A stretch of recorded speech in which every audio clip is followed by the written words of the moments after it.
Sunscreen ഉപയോഗിക്കുന്ന ഒരാളോ നിങ്ങൾ? സൺസ്ക്രീൻ ഉപയോഗിക്കുമ്പോൾ സ്കിൻ കൂടുതൽ ഡൾ ആൻഡ് ഡാർക്ക് ആവുന്നതായിട്ട് അനുഭവപ്പെട്ടിട്ടുണ്ടോ?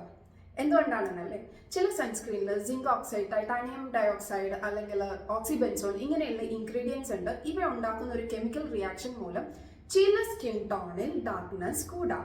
അപ്പം നമ്മൾ മേക്കപ്പ് ഇടുമ്പോൾ നമ്മുടെ സ്കിൻ ടോണിന് പറ്റാത്ത ഫൗണ്ടേഷൻ കളർ സെലക്ട് ചെയ്താൽ കൂടുതൽ ഡാർക്ക് ആവാറില്ലേ?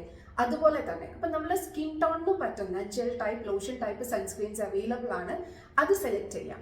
അതുപോലെ നിങ്ങളുടെ സ്കിൻ ഭയങ്കര ഓയിലി ആണ്, നിങ്ങൾ ഉപയോഗിക്കുന്ന സൺസ്ക്രീൻ ഭയങ്കര ക്രീമി ഹെവി ആണെങ്കിൽ ഓയിൽനെസ് കൂടുകയും വെയിലത്ത് പോകുമ്പോൾ ഈ വെയിൽ റിഫ്ലക്റ്റ് ചെയ്തിട്ട് കൂടുതൽ ഡാർക്കായിട്ടും ഫീൽ ചെയ്യാം.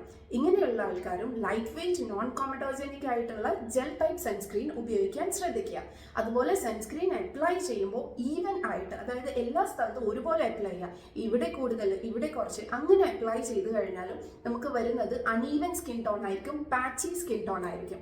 പിന്നെ മറ്റൊരു കാരണം, ഞാൻ സൺസ്ക്രീൻ അപ്ലൈ ചെയ്തല്ലോ അതുകൊണ്ട് എനിക്ക് ഇനി ധൈര്യമായിട്ട് വെയിൽ കൊള്ളാം എന്ന് വിചാരിച്ച് നിങ്ങൾ ഒരുപാട് നേരം വെയിൽ കൊള്ളുകയാണെങ്കിൽ ഓർക്കുക, സൺസ്ക്രീൻ ഒരിക്കലും 100% പ്രൊട്ടക്ഷൻ തരുന്നില്ല. മാത്രമല്ല റിപ്പീറ്റഡ് ആപ്ലിക്കേഷൻ കൃത്യമായ ടൈമിൽ ചെയ്യുകയും വേണം.